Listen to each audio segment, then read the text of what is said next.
pressure in control. Man, that looks great. Jets! Oh my God, it's so beautiful. 78 degrees, Jets football, and we're winning. That's what's going on today. That's why everybody's so psyched. This isn't no happenstance. This is a guarantee, just like Joe Namath said. See that? There are few things in life you cannot put a price on. Loyalty, tradition, fierce passion. Today is a gigantic family reunion because finally, they're back.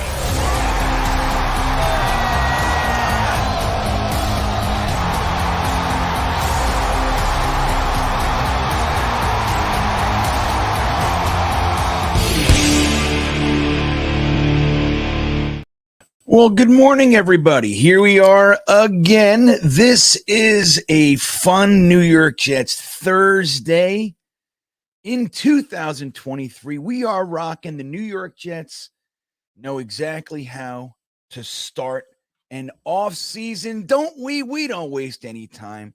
It took us about a day or two, and here we go. Hold on.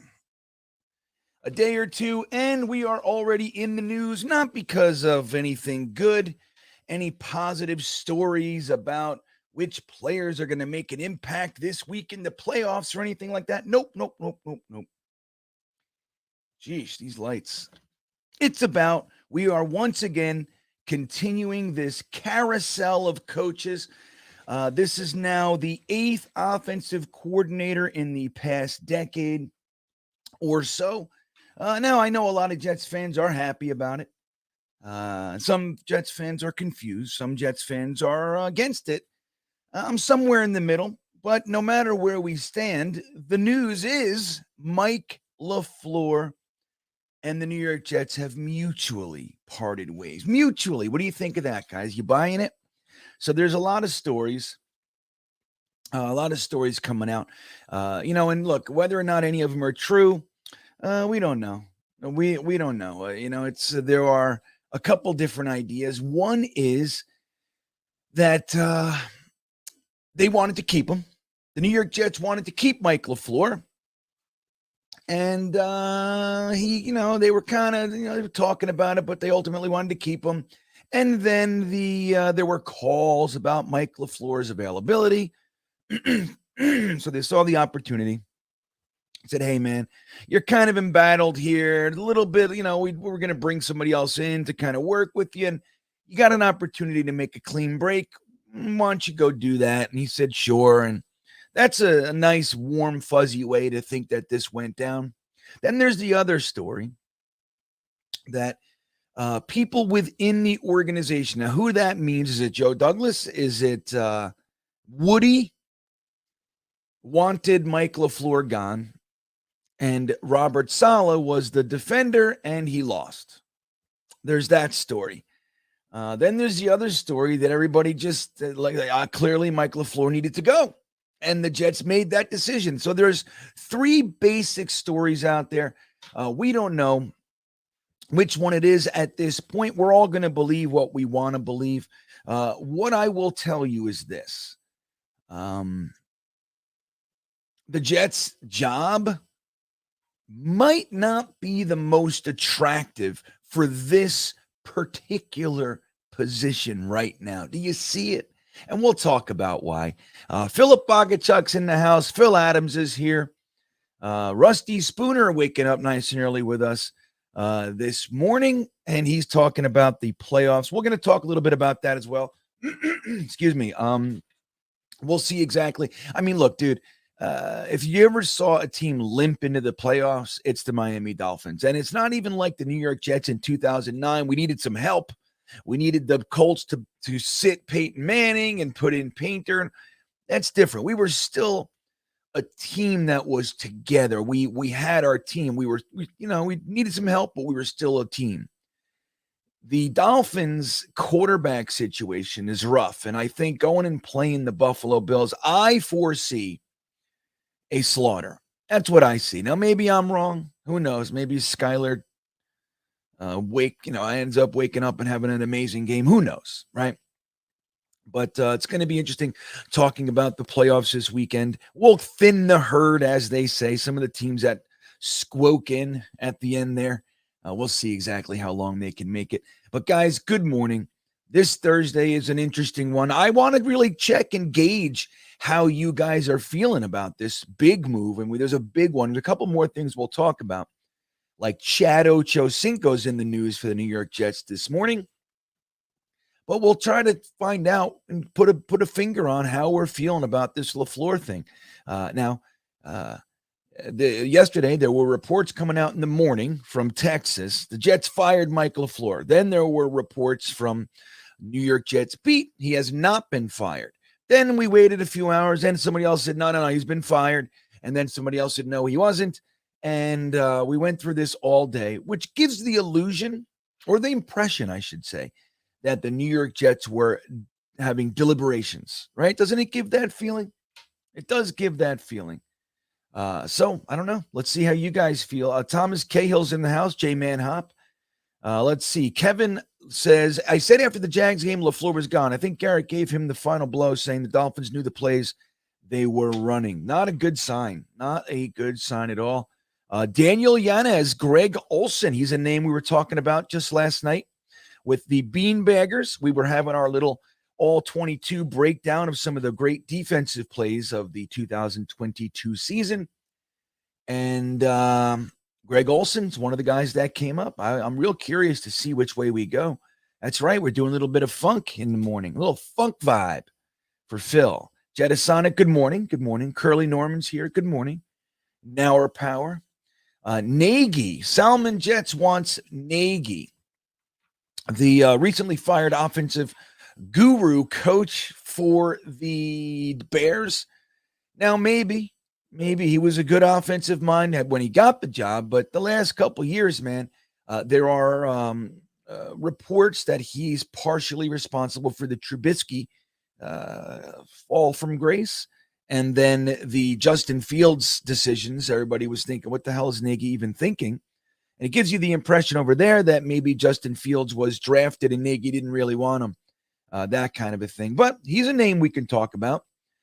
So, guys, the truth of the matter is, no matter how you slice it, Mike Lafleur was fired. So let's try to get a little bit of a bead again on how you guys are feeling. Now, again, I know a lot of you were calling for Lafleur's head. I was not.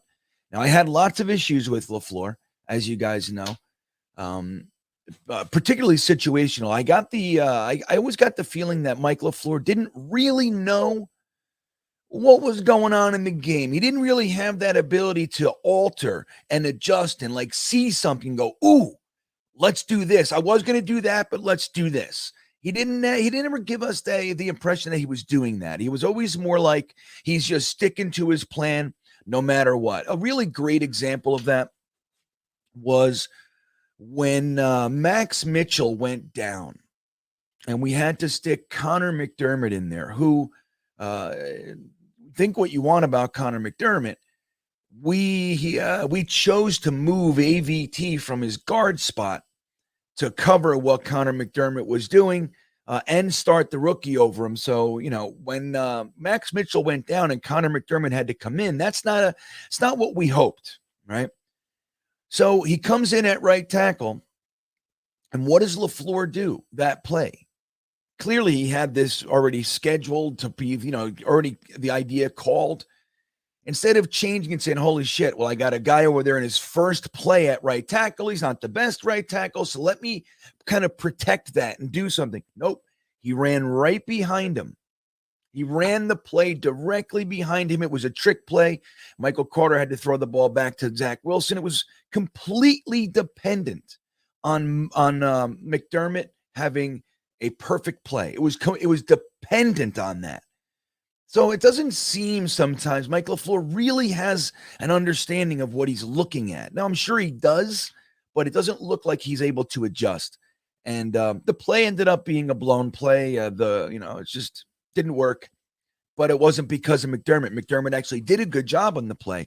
But again, there were numerous examples of that where LaFleur just didn't seem to, account for what we're looking at on the field. A lot of time we thought that maybe the tackle should have gotten some extra help.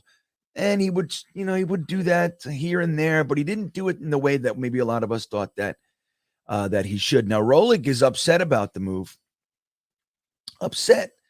I don't necessarily feel upset, but I'm definitely not psyched about it. And we'll talk about, who we think is going to be attracted to this. I mean, let's say exactly what this job looks like. All right. So right now we have, up until the end of this year, we had a nice young organization. Joe Douglas looked like he had the last two drafts, barring Zach Wilson, were very, very strong. This draft in particular was looked like he knocked it out of the park. Breece Hall obviously got injured, so that doesn't help it. But before that, with Breece and Garrett Wilson and even Jermaine Johnson, who was sparing but had serious impact. Sauce Gardner, right? Max Mitchell, who ended up playing again, got injured, but he was looking good. And Michael Clemens has had his impact as well. Ruckert, we didn't see much, but everybody believes in Ruck. So it looks like the draft is very, very solid. And we looked like a good team, a good young organization that would be very attractive to free agents coming here and all that jazz. Now we have an organization as of today that looks like, and there are reports supporting the idea that once again, Woody Johnson is sticking his fingers in the cookie jar and just refuses to allow football operations to be run by football people. That's what it looks like. Now, whether or not I believe that, I don't know, but it looks like that is possible, right? So if Woody Johnson is now sticking his fingers in the mix again, and he doesn't know shit from Shinola, we know this because he had 15 years to run the team and he ran it into the ground, him and his brother. So he needs to back up. But so if we have an owner that's now sticking his nose back in the situation and overruling football decisions, number one, people aren't going to want to go for that. Nobody wants to deal with that shit. They want to be able to run the football, want to be able to do their job. But in addition to that, it also looks like with this late season collapse that whatever positive feelings that were owned or earned, I should say, with the first part of the season are gone. And Robert Saleh just might be on the hot seat. We're talking about things like a playoff mandate and all that. And we don't know, but it looks like he could, man. Getting 5 first-round picks in the first 2 years of your coaching regime, you should be able to get more than, 7 wins, maybe, right? But then there's the other thing. They have publicly proclaimed their love and support for Zach Wilson, who by and large is among the worst quarterbacks in the NFL statistically the last 2 years, and looks like a guy that can't even hit the simplest of plays. I mean, Steve Young, his most ardent supporter, came out after the Jaguars game and said he needs to be able to hit that stuff. He's missing on the easiest things that he should be 10 for 10 on. He's 0 for 10, and he needs to sit. He's regressing. So when that stuff starts to be said, I'm sure they're not the only, it's not just Steve Young. It's not just us thinking Zach Wilson is a train wreck. So you're going to have to really find a guy who is going to buy into that bullshit, that Zach Wilson is the guy. Now it could be all lip service, right? But again, you got the optics of Woody potentially sticking his nose back in it. The coaching staff that's here maybe being on the hot seat, that maybe they're a one and done kind of a thing for you. If you come over here and you get 1 year as the offensive coordinator, that's not enough time to really make your, install everything and really get it going, and you're fired already. So who the hell wants to do that? Then on top of it, you're going to be hamstrung with a quarterback that sucks. Okay. Again, we don't know what he'll develop into, but as far as where he stands right now. So from that angle, we don't have a quarterback. We have sure, we got Garrett Wilson. We have some nice players, Breece Hall. The offensive line is in complete shambles. The defense might be attractive. The fact that the offense, there's a defense on the team again, we have no wide receiver coach. Miles Austin is suspended. So it's like, do you see it? How attractive is this going to be to the guys that are really going to come in here and be able to do anything? I mean, who we getting? So that's my concern. Now, that all said, Pooch Guy says JD has to figure out where the leak is. A few things have been getting out. Well, the thing is this, I don't know if anything's really gotten out. People were speculating all day yesterday. It's not hard to guess, right? It's not hard to make guesses, you know what I mean? And don't forget, there are other places too. Like, so if other teams are reaching out to the Jets and they're having a conversation, they could be the ones saying, yeah, I just talked to the Jets about Mike LaFleur. You know what I mean? So Matthias Simon wants Kubiak. Now, Kubiak, he's retired, I don't know. And Kubiak, yeah, West Coast offense, right? I don't know. Maybe that's a good decision, but he's retired. Going back to that, bringing in retired guys. Matt, that would be the fourth retired offensive coordinator assistant guy that we brought in the last 8 years. Four. It's crazy, dude. Like, to think about that's where we keep going. Like, it's either noobs, guys that have never done it, and we don't give them very much time to figure it out, or we go and we pull up the old heads and wake them up from their nap and say, come on in and run our offense. We had Chan Gailey, Jeremy Bates, Matt Cavanaugh, and if we bring in Kubiak. Now, I'm not anti-Kubiak. I'm just saying. It's kind of, there are these themes out there that the Jets keep kind of running into, right? Jay Stone says another step in the right direction. Maybe LaFleur was the whole thing, man. Maybe he's the guy. He could not develop a quarterback. The defenses started to know what he was calling. He's not developing wide receivers. He can't use Mims. He can't use Moore. The fans all think Moore and Mims suck now, when 2 years ago we loved them all. LaFleur's here. He can't figure out how to use these guys. Look at even Michael Carter. Michael Carter's a very good running back. What happened to him? He fumbled in Buffalo, and we never saw him again. It's like we get him 2 carries a game. Like, what is that? You know what I mean? So I don't know. Maybe there's a lot to do with that. So he wants Big Green saying he wants some Sauce Gardner Rookie of the Year. I don't know. We'd like to see it, but I don't know. We'll see. Aiden Hutchinson is a name I saw. I just saw an article yesterday saying there is a major push for Aiden Hutchinson to win that award. So who knows? The Forever Puddle, good morning. Firing Mike LaFleur was not the right move. The worst quarterback room in the league isn't really his fault, in my opinion. Well, and guys, I will say that Dom C and I just put out a video last night taking a look at a few of the offensive plays, and we used all the quarterbacks. So we did Joe Flacco, we did Zach Wilson, we did Mike White, and you can see, and again, a couple of the comments saying, "Oh, you can cherry pick any plays." Well, of course you can, but I've been saying this all year that one of the things that I find most disturbing is that there are dozens of plays every single game where everything works except for the quarterback. And I don't know what Mike LaFleur is supposed to do with that. Now, maybe it's on him. Maybe, he's his directions to the quarterback. We don't know, right? We don't know what all that looks like. But it's going to be a tough job to fill, in my opinion, unless Joe Douglas has the plan. Now, here's the other thing. I was talking to somebody last night, and they asked me a simple question. Do you have faith in Joe Douglas or not? And the truth is, yes, I do. I do have faith in Joe Douglas. So in Joe we trust.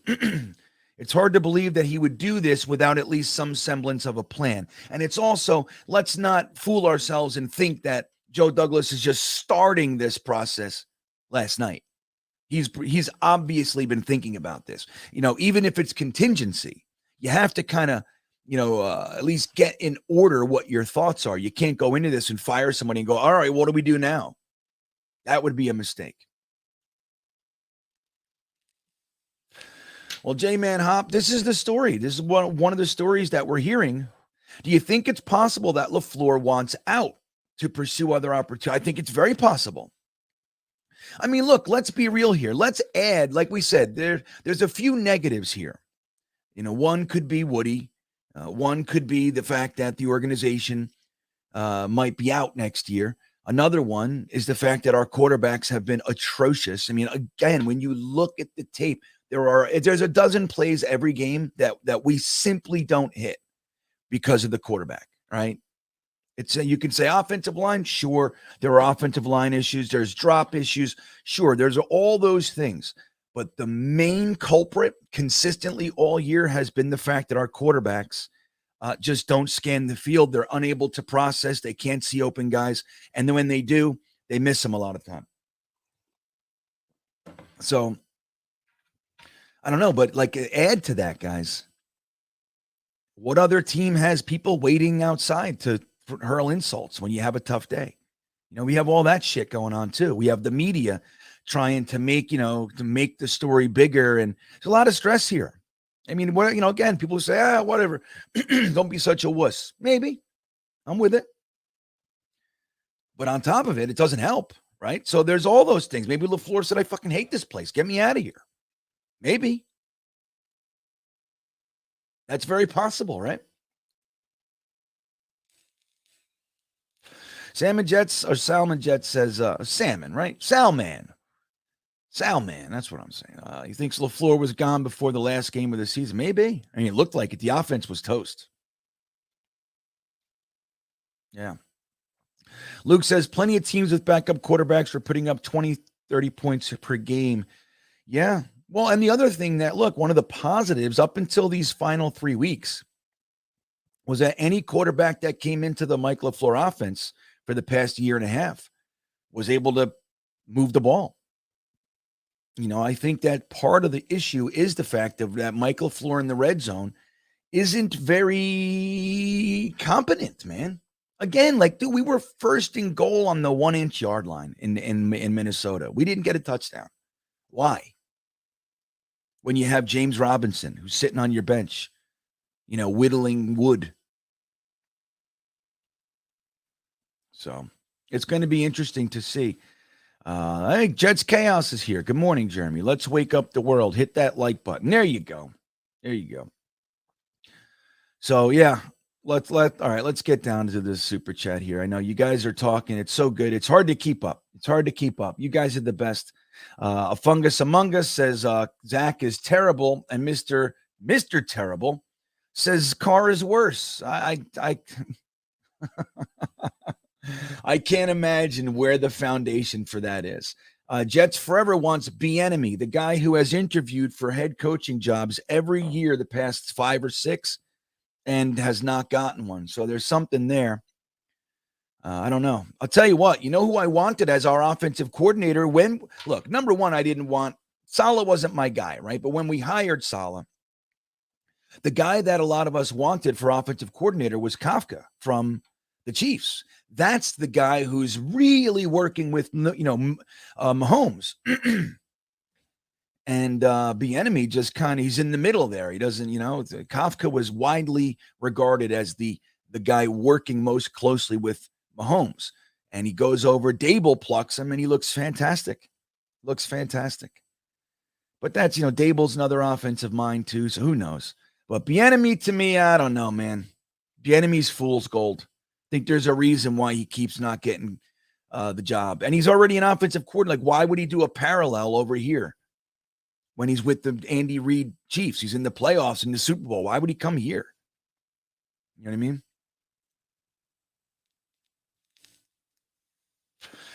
Set the tone. Get rid of the couch. Coach, maybe. He must go. He's not good. He doesn't hold the team accountable. So he's talking about Saleh. Maybe. Good morning, Eric. There it is. Okay. So Brian Dolan checking in. Good morning, Brian. Good morning, bro. If I never see empty backfield shotgun on short yardage again, it'll be too soon. And there's a good example, guys. I do not recall seeing that alignment as consistently as we have under Mike Laflaeur. And that's the thing. It's not once. It's not that. Remember that time when LaFleur did? It's not that. And so when you stack it all up, as much as there were open plays all over the place and the schemes were working, in tough situations, LaFleur seemed to crumble. And that's a huge knock. It's a huge knock. Again, I can literally, if I'm talking to somebody who wants to fire LaFleur, I can literally give you a million arguments why it's a bad move. Not a million, but I can make a solid argument why it's a bad move. If somebody thinks it's a bad move, I can give you a series of arguments why he should. So it's like it's right there in the middle.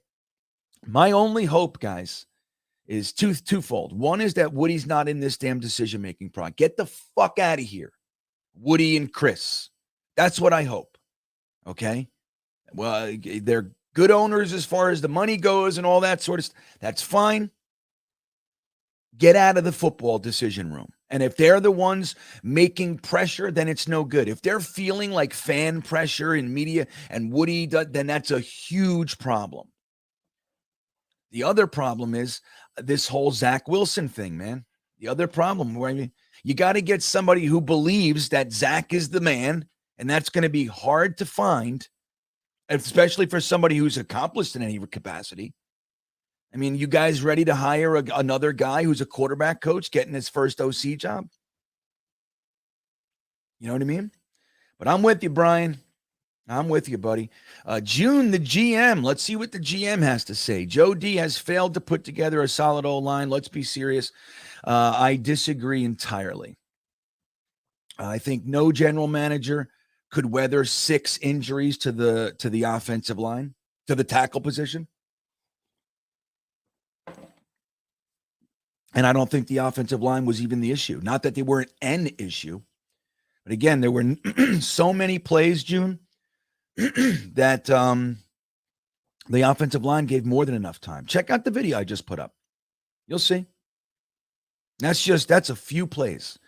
It's every week I would see it. Now, again, the offensive line with the injuries, sure. I mean, look, we had 9 offensive line injuries, 6 of them to the offensive tackle position. How are you supposed to weather that? Now, what's going on there? I don't know. But, 2 first-round picks, 2 fourth-round picks, serious, big free agent signings. You know what I mean? I don't know. I don't know what to tell you. I think that's, I disagree. I understand the argument, but I disagree. B-Trav, what OC wants to worry about Zach Wilson next year and be responsible? I'm telling you, that's exactly my point. You have to find somebody that seriously believes, oh, dude, he's been so mismanaged. I want to work with that kid. And then we have to endure it again.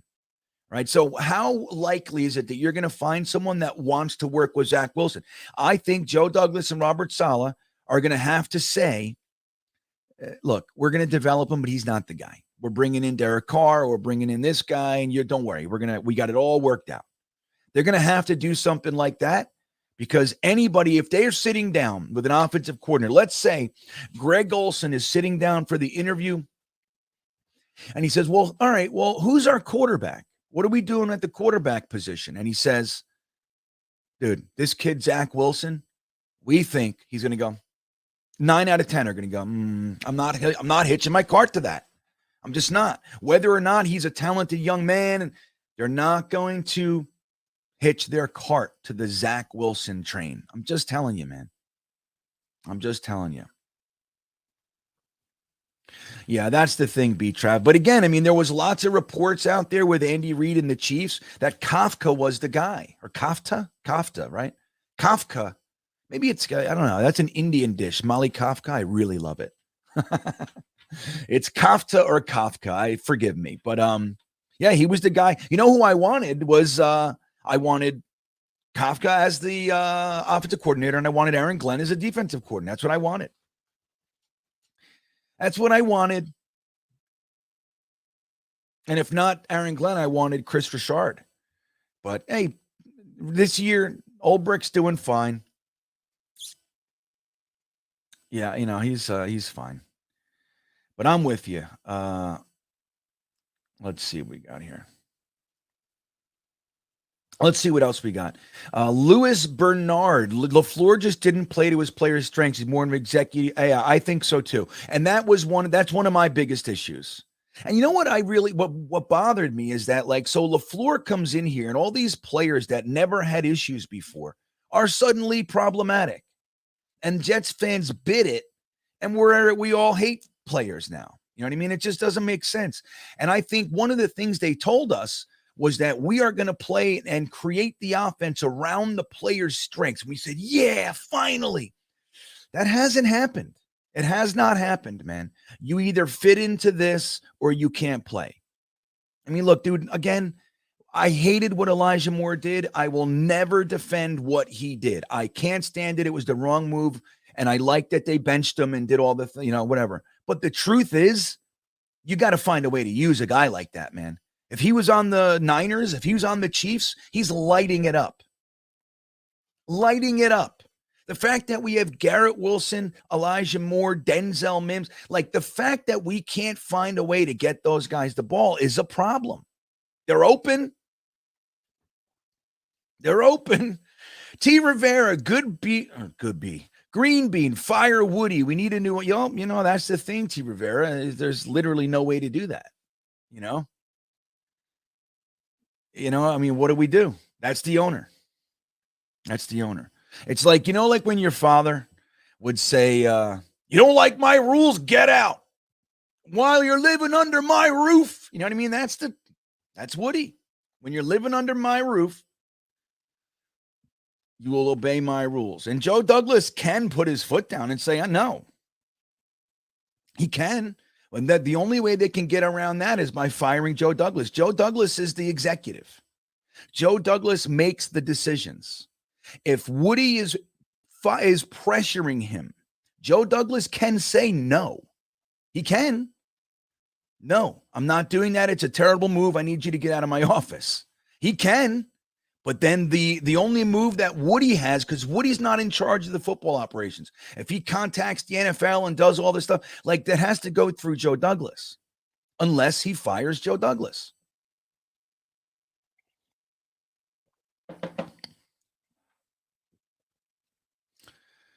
Piddly poo. I don't know which way you're defending, but I will tell you this: Carr's touchdowns are 2-1. Touchdowns to interceptions, essentially, pretty much. I know this is the thing. I said this a few weeks ago. Why are we thinking that Frank Reich is interviewing for head coaching jobs? You know what I mean? He's interviewing for the Panthers. I think I saw another one, maybe Denver. I forget. But he's interviewing for head coaching jobs. That doesn't mean he's going to get them. But again, I mean, what has Frank Reich done? What has Frank Reich done? Think about it, man. He went over with the Eagles, the offensive coordinator, right? He got the job as the Colts OC. They've had Phillip Rivers, Andrew Luck, both of which didn't work out so well. Not terrible, but they went and got his quarterback, Carson Wentz. They traded and went and got his quarterback, the guy he wanted. Within 1 year, they traded him. Then they went and got Matt Ryan, a guy, all we need is this guy. He got him in. He looked worse than ever. Then they brought in Nick Foles, his other guy. He didn't do any better. Jeff Saturday comes in, takes Matt Ryan, sticks him right back in there, and they look better. Like, you know what I mean? So I don't know Frank Reich, man. I don't know. I don't know what it is. Like, somebody's got to tell me what it is that we like about him. Because Peterson is looking pretty damn good down there in Jacksonville. And he was the head coach for the Eagles during that Super Bowl. And, look, I don't know. When I look at Frank Reich's resume, I don't see it.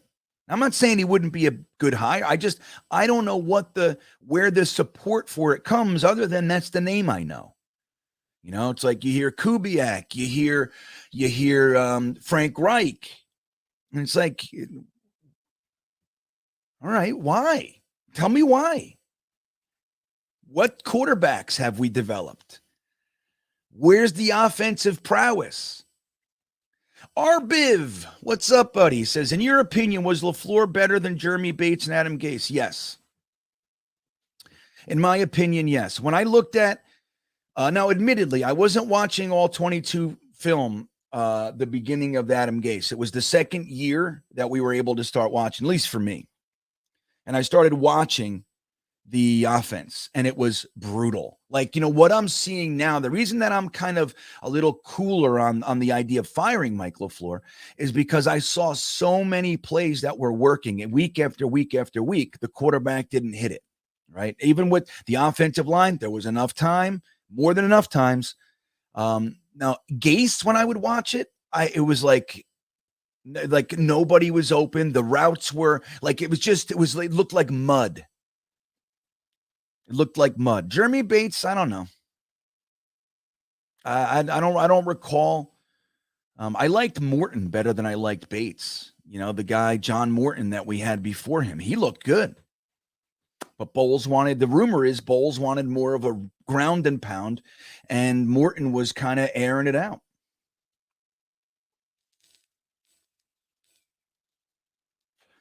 So Matt says, this is all about the offensive coordinator and quarterback. Everyone else is safe. That's the thing. I mean, I'm hoping, Matt. I'm really hoping that anyone coming into the organization can see there is a lot in place here. There's a lot in place. The offense is the issue. And if you have that ability, that's why we need you. It's your offense. Come in, bring it in. But don't forget, guys, we're going to have to do the whole install. We're going to have to see the offensive line, learning their assignment. We're going to have to see all that stuff again. I think what they're going to want to do is bring in a West Coast guy, so at least the Benton wide zone scheme can stick. And there's so many layers to this. I'll tell you what, this is where I'm glad I'm not a GM. I really want to be one in the draft time. You know what I mean? I really want to be one during the draft. But this shit, I don't want to do anything with this. Andre Cali. Good morning. Thank you for the super chat. Bring in Todd Monken from Georgia. He has NFL experience, and look what he did with Bennett this year. That's a name that I like.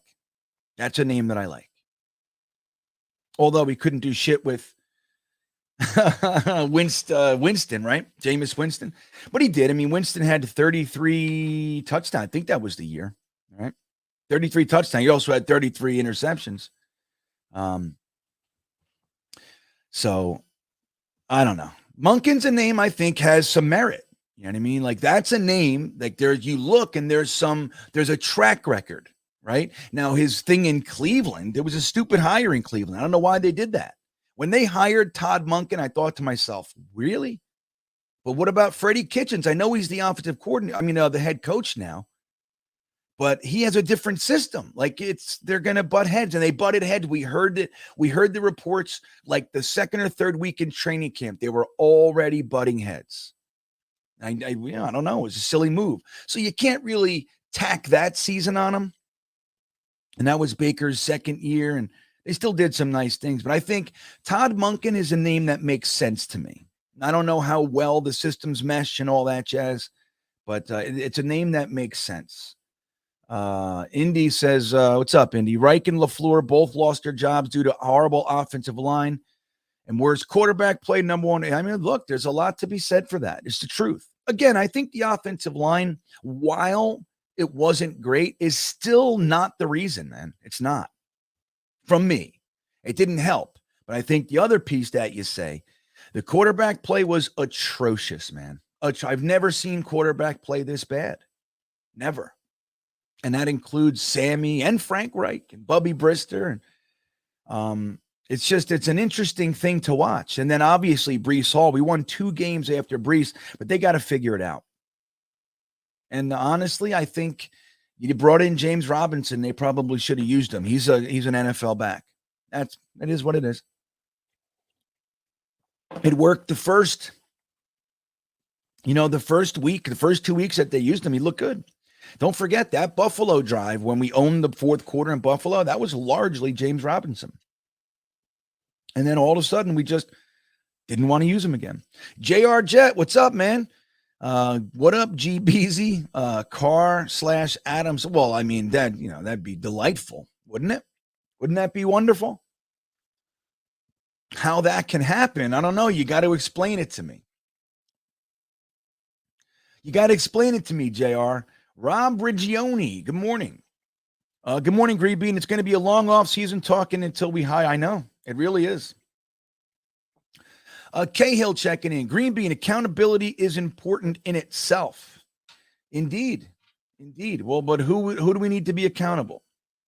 That's, I think, LaFleur, as far as what he put out there, I mean, I don't know. Seemed like he was accountable. He never threw any stones, really. I don't know. Again, clearly there's enough there.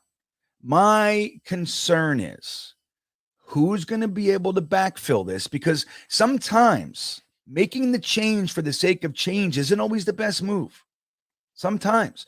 Now, if we know that the staff, the players, they're like, this fucking guy's a blowhard and they don't really respect them and there's all that kind of stuff, then yeah, man. Okay. Totally.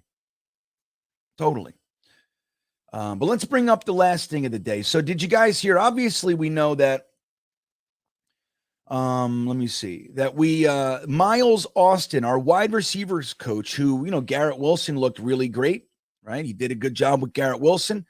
Did not do such a good job with Mims, Moore, Berrios regressed, right? But so just hit and miss.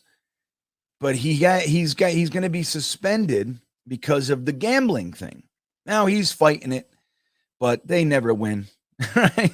He's going to lose this whole thing. So we have to replace him. We need a new wide receivers coach. Now, Chad Johnson Ochocinco himself has said he would like to be that guy. Is this the one? Nope. Let me see. Hold on. I got the dang tweet up for you guys. Where did it go? Let's see here. Here it is. So look at what Chad Ochocinco Johnson said in response to the New York Jets job. I want to work with Wilson, Moore, and Davis. Call me. Now, we don't know how. He's never coached, right? At least from what I know. Maybe he did at some level. But that's the thing with wide receivers coaches. A lot of the time, it's previous wide receivers. I mean, we know he was an incredibly successful receiver in the NFL. It's kind of a blowhard. He's funny. I think he's funny. But, I mean, look, there's two things that I want to say about this. One is, hey, not everybody looks at this team and thinks that it's in shambles. Some people see the talent and think, dude, they are completely misusing this talent. Anybody with a brain could use. So there's that. The other side is, holy shit, not only do we need to hire an offensive coordinator, we need to hire a wide receivers coach. And it also says assistant defensive line coach. I don't know where he went. I got to look into that. So what do you guys think? What do you guys think about this one? Now, it could be a positive for an offensive coordinator. Say, hey, you can bring your wide receivers coach with you if you have an idea of somebody you want to work with. He could be your assistant. Maybe you got that going on. I don't know. Maybe that could be a positive for the offensive coordinator. Let's see what you guys look. So Twisted says we need experience. Hawk likes the idea of Chad Johnson. If he wants to be here, bring him in. We don't know what he can do, but that's a good point. Somebody that wants to be here. Cho Douglas, how was his playbook retention when he played? Oh, I don't know. I mean, he was dominant for years there. You know what I mean? But I don't know how well he was adhering to what the whole deal, what they were trying to do. Who knows? Let's see. I wouldn't want Chad Johnson as our wide receivers coach. This is Louis Bernard. If Larry Fitz wanted to be a coach, I would pay him any day. Maybe. Right? I mean, look, we got guys. Hines Ward was a wide receivers coach for a minute here. I don't know where he is. I haven't followed him. I haven't kept up. But, look, former wide receivers end up wide receivers coaches all the time. But there's a different skill set to be a coach, right? We know that. Piddly Poo doesn't want him. Jennifer Slattery, offensive coordinator, Hawk. Offensive coordinator is crazy. Hawk. It's crazy, man. I'm not sure what that means, Jennifer. I'm not sure. Twisted, no. Piddly Poo, no. Right, everybody says no. Some people are saying yes. Let's see what we got here. All right, V-Man. Good morning, V-Man. What about Greg Olsen for offensive coordinator? Veteran offensive mind, worked with Saleh in Jacksonville in 15 and 16, and was Derek Carr's offensive coordinator for 5 of his 9 seasons. That's right. I'm saying Greg Olsen came up last night. I think that's a good direction to pursue. Now, where is he right now? Hold on. He's in, let's see where he is right now. Greg Olsen. The Rams, that's right. That's why we were looking at him. That's right. Because, Todd McVay, Sean McVay, said to his coaches, you can pursue other employment. So that gives the impression that he's leaving. So Greg Olsen, we have this rare moment where Greg Olsen is available. He's been working. He's had a job, man. He's not a guy that's retired sitting on his couch. You know what I mean? So that would be a good one. That would be a good one, in my opinion. I think if you go out there and you get Greg Olsen, he's entrenched in the NFL offensive scene. So he's going to know which, like if he wants to bring a wide receivers coach with him, he can do that. He's connected enough. I think that's a good direction. Greg Olsen. Now, I haven't looked over how proficient his offenses have been. I got to take a look deeper, but I think that's a good name. That's a good name to explore, right? Yeah, so I'm with you, V-Man. I think that's a good that's a decent direction. Some of the other stuff, I'm not anti-Kubiak, but again, Kubiak's retired. Maybe he took a year. I don't even know when the last time. Let's take a look at Gary Kubiak here. Let's take a look at the last time he played. Coached 2 years ago. He was the Minnesota Vikings in 2019 and 20, and he was the assistant head coach and offensive coordinator for the Vikings. That was the last 2 years. Zimmerman or whatever got fired. So yeah. Yep. Before that, he was with the Broncos. Ravens for 1 year. Broncos before that again. For many years, 7, 8, 9 years. And then he was the Niners in 1994 and Texas A&M for a couple years before that. So I don't know. Kubiak could be an interesting name, but again, he hasn't coached in 2 years. So what does that mean? What does that mean? The U checking in. Hines Ward is head coach of the XFL San Antonio Brahmas. So can you peel him away from the very lucrative XFL? I don't know. Thank you for that, though. I didn't know where he was. So that'd be interesting. I mean, I don't know if he wants to leave. He's running the operation down there in San Antonio. Does he want to leave and come here to be a wide receivers coach? Now, maybe he wants to be an offensive coordinator. I don't know. Maybe you go get Hines Ward. See, now look, in closing, what I want to say to you guys is this. I think it's a concern that if we are going to force Zach Wilson on somebody, you're going to limit your pool by at least 50%, if not more.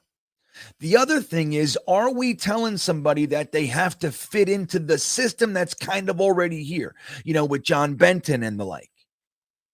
Or can they do what they do? You know what I mean? So that limits it even more. If they feel that the Jets coaching staff and general are on the hot seat, that's going to limit it even more. You're going to have to overpay somebody, I think, unless you're going to have to just be happy with what you get. And again, that to me that sucks. If that's the way we have to go, if we have to just take anybody that we can, that's scary to me. Derek Wyatt, we never attacked the defense. We just did. Well, yeah, I mean, I think that's a great point. It never looked like we were attacking the defense for where their weaknesses were. We were just doing what we did. You know what I mean? And there's that thought, we want to dictate. I get it. But maybe by dictating, what you mean is we're going to own wherever your weakness is, we're going to attack it. If you got a cut on your shoulder, we're jamming. That's where we're going. You got a black eye, we're punching you in the eye. You know what I mean? Like, that's what we got to do. If you have a rookie cornerback, attack the shit out of him.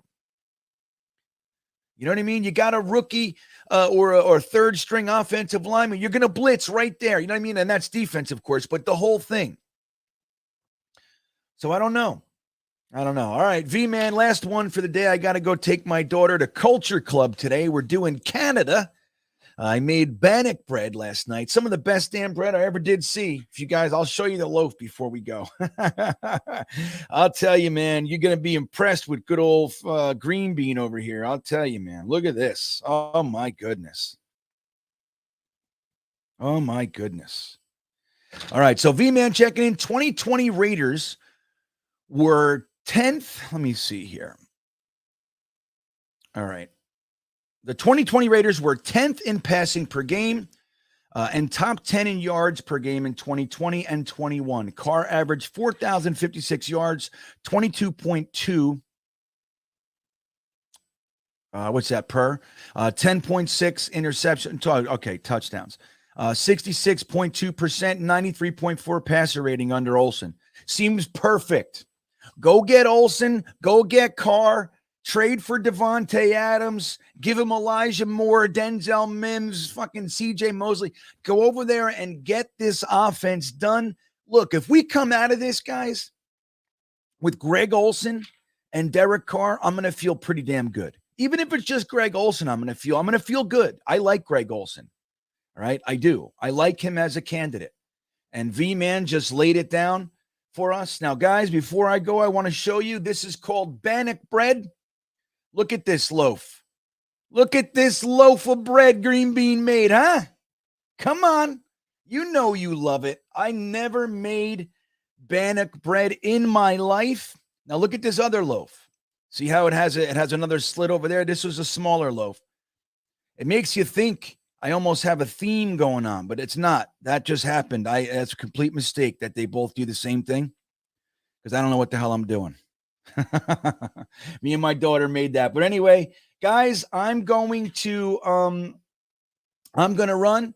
You have a great rest of your day.